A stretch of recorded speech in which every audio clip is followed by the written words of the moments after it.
Assalamualaikum warahmatullahi wabarakatuh. Kisah Ardi, seorang pemuda 18 tahun, penjala ikan sederhana di sungai, tiba-tiba menemukan seorang wanita hamil terperangkap dalam jaringnya. Luka, nyaris tenggelam, dan tanpa ia sadari, pertemuan itu bukan kebetulan. Dialah Vina, wanita berusia 38 tahun yang akan mengubah jalan hidup Ardi selamanya. Sebelum kisah ini dimulai, saya mohon keikhlasan teman-teman untuk subscribe dan like. Saya doakan Anda semua sehat, panjang umur, dan dilancarkan rezekinya. Amin. Mari kita mulai kisahnya. Fajar baru saja menyapa ketika Ardi memanggul galah panjang dan jaring usangnya menuju tepi sungai. Kabut tipis masih menempel di rerumputan, sementara permukaan air berkilau dingin diterpa cahaya pagi. Kesunyian semacam ini sudah menjadi sahabatnya sejak lama. Sejak berusia 10 tahun, ia harus hidup seorang diri, tanpa orang tua, tanpa keluarga. Semua ia lakukan sendiri, bekerja, makan, bahkan bicara pun hanya kepada bayangan yang terpantul di air. Kini usianya 18 tahun. Tubuhnya memang kurus, tetapi ototnya terbentuk oleh kerja keras setiap hari menebar dan menarik jaring. Sungai inilah kehidupannya, sahabat yang tak pernah meninggalkannya. Ia hafal setiap arus, pusaran, tempat ikan lele bersembunyi, hingga waktu ketika udang naik ke permukaan. Pagi itu, ia kembali menebar jaring ke bagian sungai yang tenang. Namun, sesuatu berbeda. Jaring yang ditarik terasa jauh lebih berat dari biasanya. Dikiranya seekor ikan besar tengah tersangkut, tapi begitu terlihat apa yang ada di dalamnya, jantung Ardi seakan berhenti. Bukan ikan, melainkan tubuh seorang perempuan. Pakaian lusuh menempel di tubuhnya, rambut panjang terurai basah, dan perutnya besar, jelas tengah hamil. Wajah pucat dengan mata terpejam membuat Ardi panik. Dengan tergesa, ia menyibakkan jaring dan berusaha mengangkat tubuh itu ke darat. Berat tubuh perempuan ditambah kandungannya membuat langkah Ardi terhuyung-huyung, namun ia tetap memaksakan diri. Ia memeriksa nadinya dengan tangan bergetar. Masih ada denyut, meski lemah. Nafasnya tersengal, cairan merah merembes dari luka di kaki. Ardi tak mungkin meninggalkannya. Dengan segenap tenaga, ia memanggul tubuh itu menuju gubuk kecilnya, rumah papan berdinding tipis dengan atap seng berderit setiap kali angin berhembus. Perempuan itu ia baringkan di kasur usangnya. Lalu ia bergegas mengambil kain bersih, air hangat, dan obat seadanya. Dengan hati-hati, ia membersihkan luka di wajah, tangan, hingga goresan panjang di betis, seakan perempuan itu telah berlari jauh sebelum akhirnya jatuh terseret. Dahinya dikompres pelan, lalu Ardi hanya bisa duduk termenung di sisinya, tak tahu apa yang harus dilakukan selain menunggu. Hari demi hari berlalu, perempuan itu belum juga sadar. Ardi menanak bubur encer, menukar kain kompres, dan membersihkan luka, meski semua itu tak mendapat balasan. Kadang, untuk mengusir sepi, ia berbicara lirih. "Aku Ardi," bisiknya suatu malam sambil mencoba menyuapkan bubur. Tak ada respon, hanya helaan napas lemah. Meski begitu, ada perasaan kuat dalam dirinya. Ia harus merawat perempuan ini, siapapun dia. Malam ketiga, hujan deras mengguyur.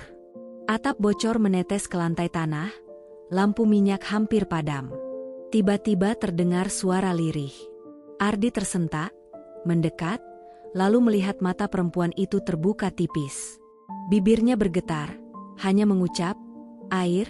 Bergegas Ardi menuangkan air ke cangkir dan membantu perempuan itu meneguknya. Setelah batu kecil, ia menatap Ardi dan berkata dengan suara serak, "Namaku, Vina." Nama itu bagai petir menyambar hati Ardi. Sejak malam itu, ia tahu hidupnya tak lagi sama. Takdir telah menebarkan jaringnya sendiri. Hari-hari berikutnya, Ardi bukan hanya menjaring ikan untuk dirinya, tetapi juga demi perempuan asing itu, Vina, hamil tua, penuh luka, yang kini jadi bagian dari hidupnya. Vina jarang bicara, lebih sering duduk diam menatap keluar jendela, memperhatikan burung kecil di bambu atau gemericik sungai. Nafasnya sering berat, tubuhnya kadang menggigil kala malam. Ardi terus merawatnya. Memberi bubur yang perlahan mulai ia terima, mengganti kain di dahinya, bahkan bercerita agar suasana tak sunyi. Aku tinggal sendiri sejak umur 10. Ayah tenggelam saat mancing, ibu ikut pergi beberapa bulan setelahnya, katanya karena patah hati. Vina tak menjawab, hanya menitikan air mata yang membuat dada Ardi sesak. Hari kelima, Vina mulai mampu berdiri dengan bantuan tongkat kayu buatan Ardi. Meski masa lalunya tetap misteri, sesekali ia tersenyum tipis. Entah saat melihat Ardi memasak dengan kaku, atau ketika pemuda itu tergelincir di lantai dapur yang licin. Malam ketujuh menjadi titik balik yang tak pernah Ardi bayangkan. Saat ia sedang membasuh peralatan makan di tepi sungai, terdengar suara tangisan lirih dari arah rumah. Tangisan itu bukan sekadar suara, melainkan jeritan luka yang begitu dalam. Bergegas ia berlari masuk. Di sudut ruangan, Vina duduk memeluk lutut, tubuhnya bergetar hebat. Ardi mendekat, berjongkok di depannya. "Bu Vina, kenapa?" tanyanya panik. Vina hanya menggeleng pelan. "Maaf aku tak kuat." Suaranya pecah. Butuh beberapa saat hingga ia mulai bicara. Kata-katanya perlahan mengalir. Namun tiap kalimat terasa seperti pisau yang mengoyak luka lama. "Aku dulu tinggal di kota. Istri seorang kaya raya. Orang-orang mengira hidupku sempurna. Rumah besar, mobil mewah, pakaian indah. Tapi di balik semua itu, tiap malam aku menangis. Suamiku, dia bukan manusia. Dia memukulku, memperkosaku bahkan saat aku sakit. Aku pernah keguguran, karena ia menendangku saat kami bertengkar. Tak ada yang peduli. Keluargaku diam, karena uangnya." Air mata mengalir deras di pipinya. Ardi menunduk, mengepalkan tangan menahan amarah yang mendidih dalam dada. Vina melanjutkan dengan suara bergetar. "Waktu aku hamil anak ini, aku sudah tak sanggup lagi. Aku tahu dia akan menyakitiku lagi. Malam itu hujan deras, aku kabur tanpa tujuan. Lalu semuanya gelap. Saat sadar, aku sudah ada di rumahmu." Tangannya gemetar saat bercerita. Ardi hanya bisa meraih jemari itu, menggenggamnya erat.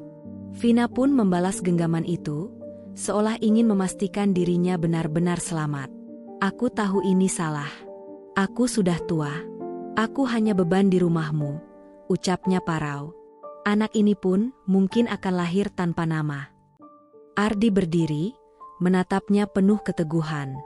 "Bu Vina," katanya pelan tapi mantap, "kamu bukan beban. Tuhan pasti punya alasan kenapa kamu tersangkut di jaringku." Air mata Vina pecah, kali ini bukan karena luka, melainkan karena akhirnya ada seseorang yang menganggapnya berarti. Malam itu, mereka duduk berdampingan dalam diam, ditemani cahaya lampu minyak yang redup. Hujan di luar turun perlahan, bukan lagi badai. Dua hati yang retak mulai saling mengisi, dalam keheningan yang hangat. 3 minggu berlalu sejak malam itu. Hari-hari di rumah kecil Ardi bergerak dengan ritme baru. Lambat, namun berkesan. Vina mulai bisa berdiri lebih tegak, meski langkahnya masih tertatih dan dibayangi rasa sakit. Perutnya kian membesar, menandakan bayi dalam kandungan tumbuh cepat. Kadang ia memegangi perut itu, menutup mata, seolah berbisik pada anaknya, bahwa semuanya akan baik-baik saja. Ardi tak pernah menanyakan siapa ayah dari bayi itu. Ia tahu luka lama belum sanggup dibuka sepenuhnya. Yang bisa ia lakukan hanyalah memberi ketenangan, lewat perhatian, kesabaran, dan kesetiaan tanpa banyak kata. Suatu sore, saat langit temaram ditutupi awan, Vina duduk di ambang pintu. Tangannya sibuk merajut kain bekas menjadi selimut kecil. Jari-jarinya gemetar, tapi ia terus memaksa. Dari kejauhan, Ardi datang membawa ember berisi ikan. "Capek?" tanya Vina, masih menunduk. "Enggak," jawab Ardi sambil duduk di tanah, mencuci tangannya di baskom. "Cuma dapat 5 ekor. Vina tersenyum tipis. "Sudah cukup. Aku juga nggak makan banyak." Tatapan Ardi jatuh ke perutnya. "Tapi anakmu butuh makan banyak." Vina terdiam lama. Suara lirih akhirnya keluar, nyaris tak terdengar. Aku takut, Di. Aku takut mati waktu melahirkan. Aku takut anak ini dirampas mantan suamiku. Aku takut kamu pergi karena lelah merawatku. Aku takut, aku terlalu tua untuk ditolong. Ardi mendekat, duduk di sampingnya. Bu, aku nggak pernah mikir begitu. Vina menoleh, menatap wajah pemuda itu. Wajah sederhana, bukan rupawan, tapi penuh ketulusan. Air matanya kembali jatuh. Kenapa kamu begitu baik sama aku? Ardi menarik napas dalam, lalu menjawab, karena kamu manusia. Dan aku pun pernah ditolong orang waktu kecil. Sayang, orang itu cepat pergi meninggal, saat aku baru belajar menjala. Sejak itu aku tahu rasanya sendirian. Bangun tanpa suara, makan sendirian, sakit sendirian, menangis hanya ditemani dinding. Aku nggak mau kamu merasakan hal yang sama lagi. Vina terdiam. Kata-kata Ardi meresap jauh ke relung hatinya. Malam itu, untuk pertama kali ia merasa bahwa dirinya tak lagi sendirian. Sore itu, mereka duduk lebih lama dari biasanya. Angin sore berhembus pelan, memainkan helai rambut Vina yang sudah mulai mengering, sementara Ardi menatap langit yang perlahan berubah warna keemasan. Namun tidak semua hari berjalan setenang itu. Malam-malam berikutnya, Vina mulai sering mengerang kesakitan. Perutnya terasa kencang, keringat dingin bercucuran, dan napasnya tersengal berat. Ardi panik. Ia bukan bidan, bahkan belum pernah menyaksikan proses kelahiran sebelumnya. Dengan langkah terburu, ia berlari ke ujung kampung menuju rumah Buminah, seorang dukun beranak tua yang disegani. Nafasnya tersengal ketika ia memohon, "Bu, tolong ke rumah saya." Vina kesakitan. Tanpa banyak bertanya, Buminah segera mengambil tas kain berisi perlengkapan persalinan dan mengikuti Ardi kembali. Hati pemuda itu penuh ketakutan. Ia tak ingin kehilangan Vina, tak ingin hidup kecilnya yang baru tumbuh runtuh begitu saja. Tapi sesampainya di rumah, Vina sudah terlelap karena kelelahan. Tangannya masih menggenggam ujung selimut kecil hasil rajutannya. Buminah menatapnya lekat. Dia harus kuat. Kalau tidak, anak ini bisa lahir tanpa ibu. Ardi menggigit bibir, menahan air mata. Malam itu ia tak tidur. Ia berjaga di lantai, menggenggam pisau kecil, bukan untuk melawan siapapun, tapi sebagai simbol bahwa ia tak akan tinggal diam menghadapi dunia yang kejam. Di luar, hujan turun deras. Kilat menyambar langit, membuat atap seng rumah Ardi berderak. Suasana di dalam semakin mencekam. Vina menggeliat dalam tidur, tubuhnya gemetar, keringat dingin membasahi wajahnya. "Buminah, dia kenapa?" Suara Ardi parau, matanya merah karena semalaman berjaga. Perempuan tua itu mengusap perut Vina perlahan. Waktunya sudah dekat. Tapi posisinya sulit. Kita harus siap dengan kemungkinan terburuk. Jantung Ardi serasa terhenti. Ia menunduk, gemetar, tapi kemudian bergegas menyalakan tungku, menjerang air panas, menyiapkan kain bersih yang sudah ia cuci beberapa hari lalu. Ia tak tahu doa apa yang harus diucapkan, tapi hatinya hanya yakin pada satu hal. Ia tak akan membiarkan Vina menghadapi semuanya sendirian.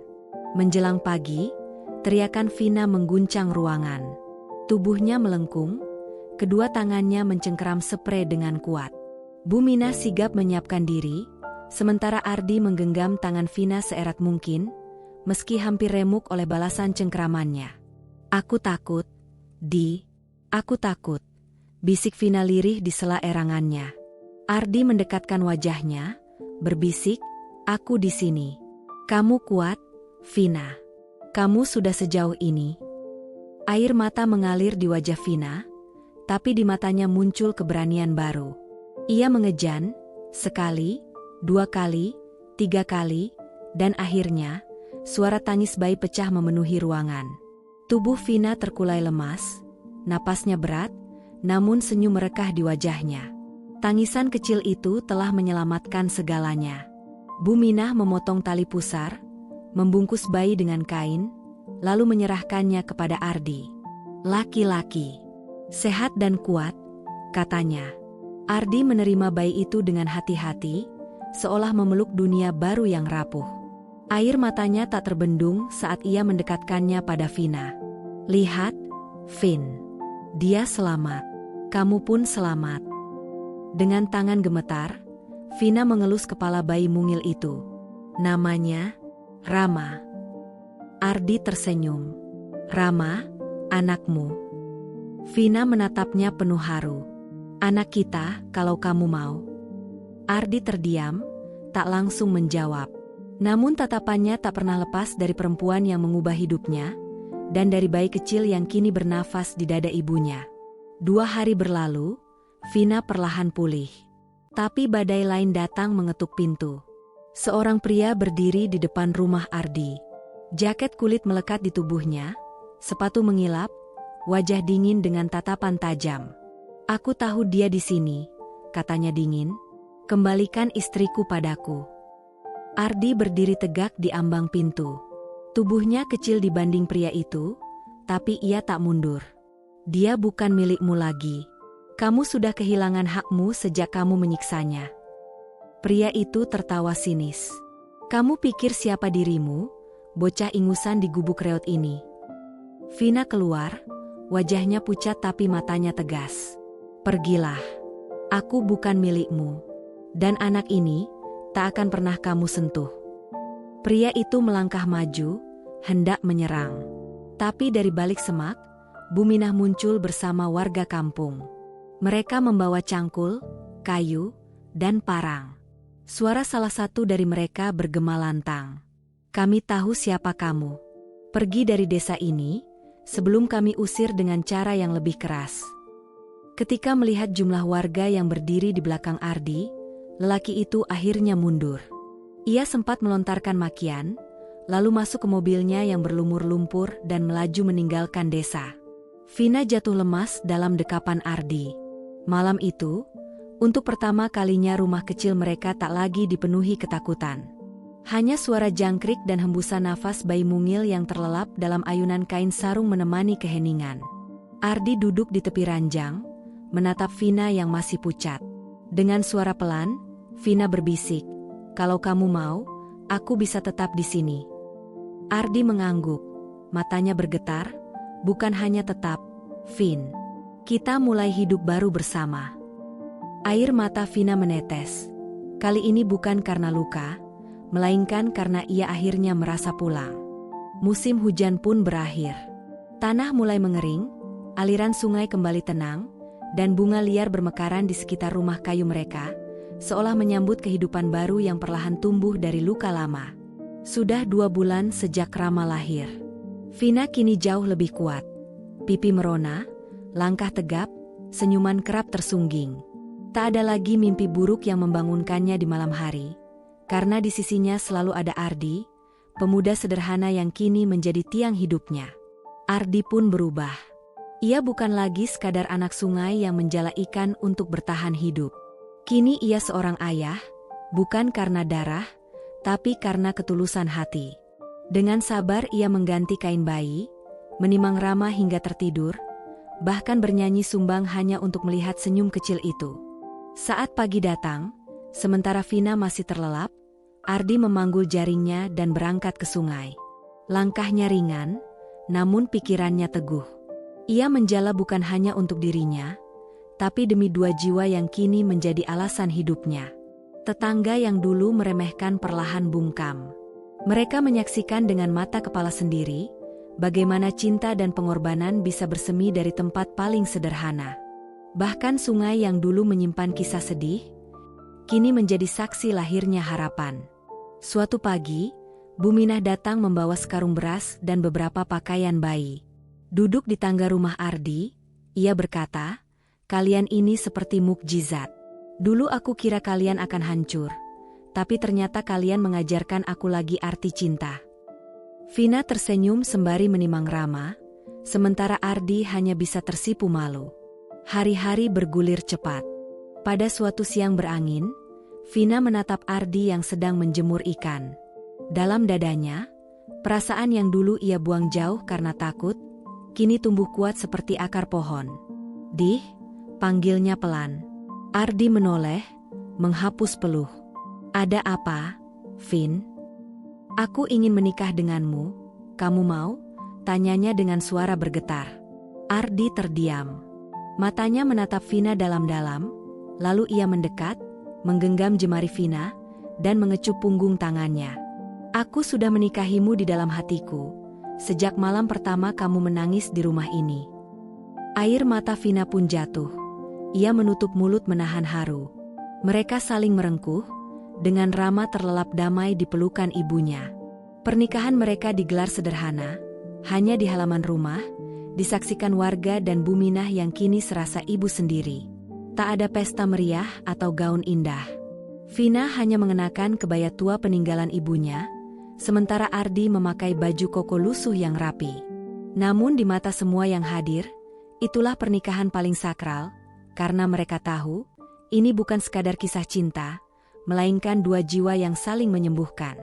Malam setelah akad, Vina duduk di samping Ardi, menatap bintang. Terima kasih, Dih.